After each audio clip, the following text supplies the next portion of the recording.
Hello YouTubers and subscribers and people who are just watching me for the first time. I'm Jane Rodriguez and I am a researcher that explores reality, and my blog is called Jane Rodriguez Exploring Reality WordPress. I work with JC Johnson. There's rumblings that I might work with someone else you might know, but JC and I are really good friends. He's a dear friend of mine, and I've had the privilege of going out in the field with him, and he's my brother. You know, I love him dearly, and his son and his family. If you guys are watching at all, I want to say very warm wishes for you on this Easter. Praise the Lord for rising from the dead and saving us. I have an email that I received this week from a man who heard me on Vic Cundiff's show, Dogman Encounters, and this man reached out to me. He's from the UK, and he wanted me to read this encounter to you guys and share it, and he picked me. So thank you, Jack. I hope wherever you are when you find this that you're having a wonderful weekday, and that certainly you've had a great Easter. Okay, so this is the email. Whoop. I don't know, I just clicked out of it. Alright. Jack's Werewolf Encounter number 1. My name is Jack Solomon. I am a British, and both my main encounters occurred in the UK quite some time ago. Although it should be noted, I have since lived for extensive periods in both the States and Australia, in areas I would only later find were notorious for Dogman phenomenon, put that in quotations, leading me to ponder if certain people like myself are naturally drawn to those places without even consciously knowing it. Jack, I have many videos where I ask the same question, and if you look at my blog, I think that it's a genetic thing. I've been, you know, when I was with JC Johnson, for instance, and his son JD, I could tell father-son that they both had the same kind of spirit aura around them that just, for lack of better words, attracted phenomenon. JC even went out in the woods and hollered, and a Bigfoot actually came to him. And I know it from my family. I'm Irish on my mom's side, Mexican, Apache on my dad's side, Irish and Potawatomi, but on my mom's. But they both can either see spirits, have seen cryptids, seen UFOs, both sides of the family. And I'm the product of their union, and I certainly have had so many encounters with all manner of paranormal. So Jack, definitely agree with you there. I think you're onto something. If there exists, and I think, you know what, one more thing about that, I think, I want to say in the Bible, I'm going to ask my friend Brenton Selwyn what he thinks, I could find in the Bible, if there's something in there that would describe and explain that genetic predisposition. Something about, spirits, generational. I know there's curses that follow generations. I'm not saying this is a curse. I'm just saying this is an extrasensory type of thing. But, alright, to continue on with the email. If there exists such thing as a normal child, it certainly wasn't me. Again, Jack, you're singing my tune. I was born with an awareness of the other world, always seeing things somewhat different to those around me. I was that kid who all the others looked sideways, the loner who overheard them whisper behind their hands, there goes the weirdo. Yes, Jack, I was so used to that I even shaved off one eyebrow when I was in high school to even yeah, I know I'm weird, so I'm going to make myself even weirder. But maybe not surprising then, I had my first full-on UFO encounter at the age of 6. Soon after that, I began having visionary experiences in which I would see spirit faces in the clouds, these being for the most part Native American peoples who seemed to beckon me from the sky. It always seemed like they knew me. I still see those things, if not quite so often now. Sorry. I lived all my early life in the wilds of East Anglia, in the English county of Suffolk. You may recognize Suffolk from accounts of the famous Rendlesham Forest UFO incident. I had an email right after Vic Cundiff's show that I was on, a woman who's had multiple experiences in Rendlesham. So I'm going to go back. I've been trying to find those emails. They're full of really interesting encounters that she's had. And I believe she has some photos too. But anyway, to carry on with Jack's tale, that's not so far from here. Maybe even a half an hour's drive. And I've been involved in that as well. But that's another story for another day. Suffolk was and is the land of Vikings. It was here those long boats came ashore and settled. My ancestors in my hometown, Lowestoft, was a Viking settlement, and you can feel that Nordic energy through which every inch of this land, flowing through every inch of this land. It was the Vikings who brought them the legend of the black shuck devil dog, an entity well known around these parts.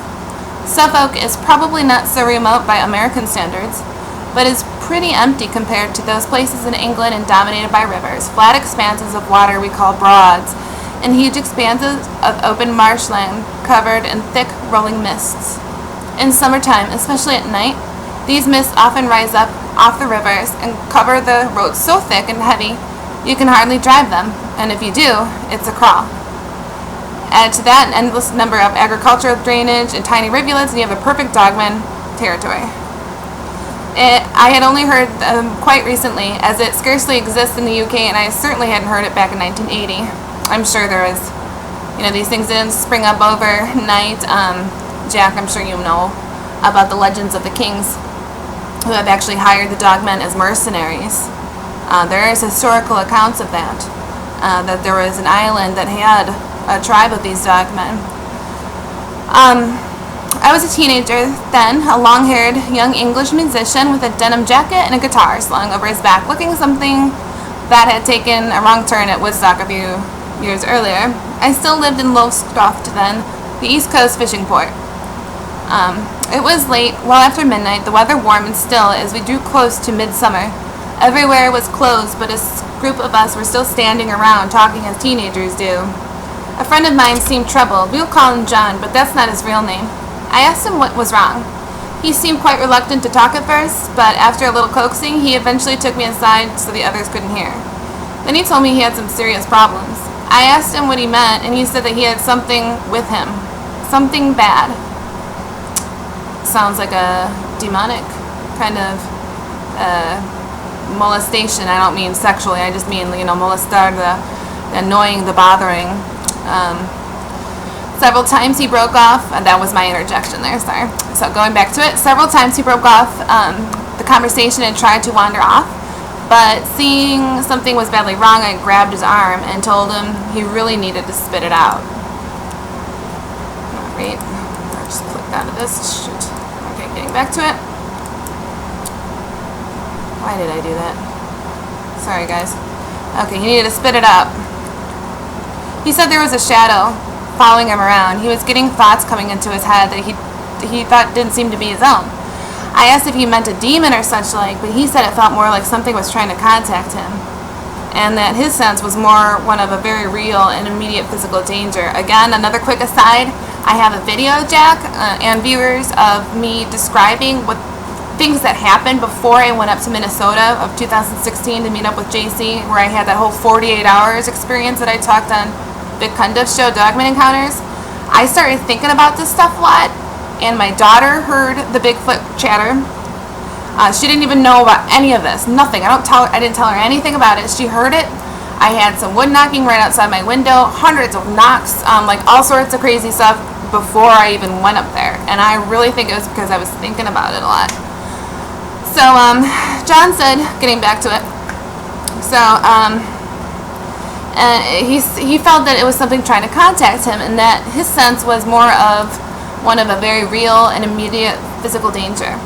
John said he actually caught glimpses of it, a physical figure that he would see moving past the end of an alley or across an open doorway, just for a second, and then it was gone. At least gone physically, though the feeling of its presence remained. He even felt it around when he was in bed at night, as if it were waiting outside his window. I know that feeling, leaving him afraid to sleep in case it somehow smashed his way in. Sometimes he would look out his window, and he would think he saw a dark figure moving around. And more than once, he had seen eyes shine, looking back at him. I know that area. It was close to the town center, and a well-populated area, not at all the usual haunt of the modern day Dogman. You'd be surprised how many Bigfoot that I know of that are real close to populated centers. Real close. They're just really good at hiding. Keep that in mind. And I'm assuming that Dogmen, especially, people see that have reported like the predator, invisible shapes, and then a Dogman. So I think they have definitely some supernatural aspects to these creatures. Getting back to the email. The group was slowly breaking up, drifting away to their various homes, and John drifted with them. Likewise, my own little crew set out towards the neighboring village of Alton Broad, a riverside hamlet just a couple miles away. Caught up in the usual discussion on the music of the day, our heated debates about who was really the fastest rock guitarist in the world soon erased any sense of the stuff that John had been talking about. I lived further out than the rest, almost into the next village of Carlton Colville. So when the last of them turned off, I still had a fair distance left to walk by myself, maybe another mile. I suddenly felt very ill at ease. The hairs were standing up on the back of my neck, and something was definitely wrong. My first thought was that someone had overheard my conversation with John and was following, perhaps hoping to play a trick on me. I expected at any moment one of those goons would jump out from behind a bush, slap their hand on my shoulder, and say, "Hey Jack, gotcha!" But then the streetlights started playing up, cutting in and out, accompanied by a much stronger, darker sense of being followed. And when I looked back, I could just about make movement among all the flashing. It wasn't there every time, but I could feel more than see it getting closer. Then I did see it, a huge, dark figure, far bigger than any man could ever be, flickering in the failing light like a hairy monster from some ridiculous old 30s black and white B-movie. I would have laughed at the absurdity if I hadn't been so scared. That thing, whatever it was, still held well back, like it was in no great hurry to catch up with me, but I got the feeling that it could be very easily have done so if it wanted. I started to experience more physical effects. The sound of my own footfalls seemed to grow loud, so loud that they were echoing in my head. I felt almost like I was shrinking into the sidewalk, as if something was draining energy from me. My head, seemingly right above those oh-so-noisy footsteps. As my parents' house came into view, the sleepy still summer night was abruptly displaced by a sudden angry wind that howled violently down the road behind me. It was no ordinary wind. It spun like a mini hurricane, hurling up trash and throwing it all ways. I hurried inside and slammed the door with the trash slamming against outside, impacting the large front window, so I feared it might shatter. And even at that age, I was no stranger to otherworldly experiences, but I had never experienced anything quite like this before. Somewhere amidst the cacophony, I heard loud, heavy footsteps running around the side of the house. A few seconds later, I heard growling. I thought it was my father's dog, Pedro, a black Labrador, which he kept outside in the backyard. But this growling was way too loud to be any kind of ordinary dog, and certainly didn't sound like ours. This was ungodly deep, a low rumbling sound that hit the pit of your stomach and ran right through you like the start of an earthquake. I've heard that sound, the infrasound. Then Pedro, he started barking too, so you could distinctly hear the two totally different types. I didn't fear for Pedro. He lived inside a heavy-duty logwood kennel that was locked up for the night, reinforced outside with gauge wire mesh. But I could see it then, painted black against the background darkness, like it was blacker than the night itself. A monstrous figure looming across the window frame. As I sit here writing this article, I'm looking out the exact same window, and even though this time I'm seeing it in broad daylight, thinking of it still sends a shiver up my back. I couldn't believe the size of this thing. That window goes right up to the ceiling, which has to be at least 8 feet, and this creature was way bigger than that. The word werewolf kept flashing through my mind. I couldn't think of anything else in the world, fact or fiction, that could fit something like this. And somewhere deep inside of myself, I just knew that it's exactly what this was. So he goes on to describe about there's no apex predators. I'm sorry, I have to rush this a little bit. I got this last night, or a couple nights ago, and I think my kids are going to be running in any time now, but I really wanted to get this out before Easter. But he was saying that there's no apex predator nearly that size around there, And so he goes on to say, like some foolish child hiding its head under the bed sheets, I drew the curtains. as if not seeing the thing would somehow make a difference. Then I slammed the lights off, hoping to make it harder for the creature to see me. Unlike most people, I've always felt stronger in the dark. It's a trait I inherit from my father, a veteran of the Pacific War. He was a sniper who drummed it into me from the earliest age that when the bad guys come, your best friends are absolute silence and total darkness. I totally get that, dude, because that's what JD and I were doing in the forest. Every time the forest fell silent, it was really loud, you know. It had all sorts of birds and crickets and just teeming with life, but it went silent. And then we would take a knee, total silent breathing out of our mouth even, to not even make a whistling noise with our nostrils. So he goes on to say I shot up and ran back to the front door, making sure it was locked and the bolt was down. But just as I looked up, right the other side of the frosted glass panel was this huge face staring down at me, its breath misting against the flimsy glass, so close that had this glass not been there, I realized the thing could have reached out its tongue and licked my face. It seemed to be such a stupid thing to be thinking as I backed away, the increasing distance again emphasizing a sense of its true size. This wolf was doubled over to get inside an 8-foot porchway, and its shoulders so wide it was having to come sideways on. The head was bigger than that of a horse and a whole lot wider. I've seen that kind of head.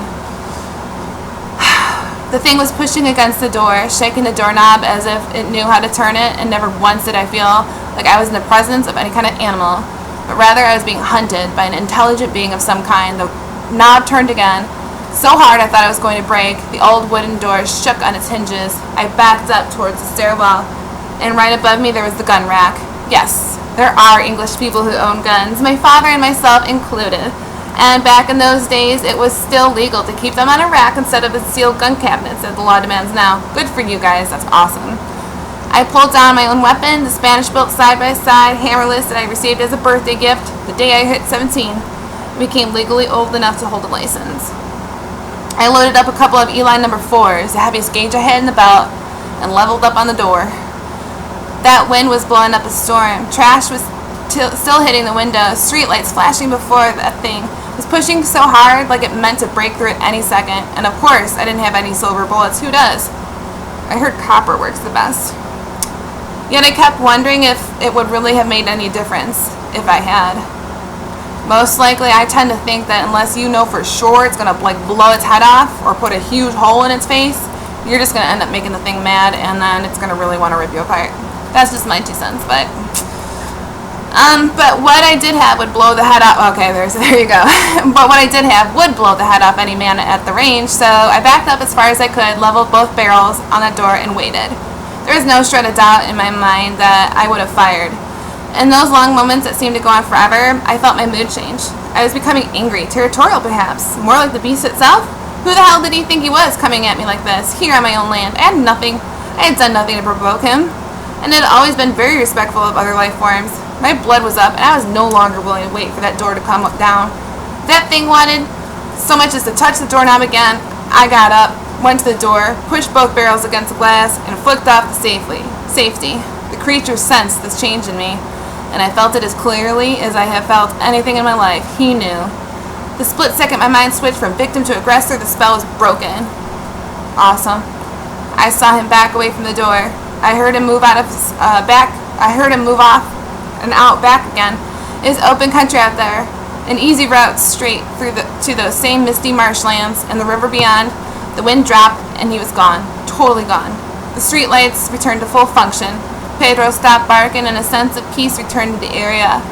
It took me quite some time to stop shaking, and I didn't sleep well that night. Not at all.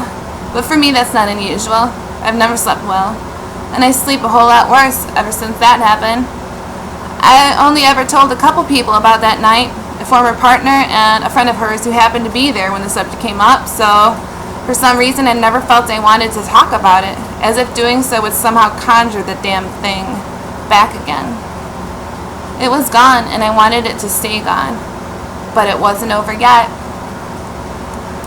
Wow. So there's a second part to this email, and I'm going to share that next week at some point.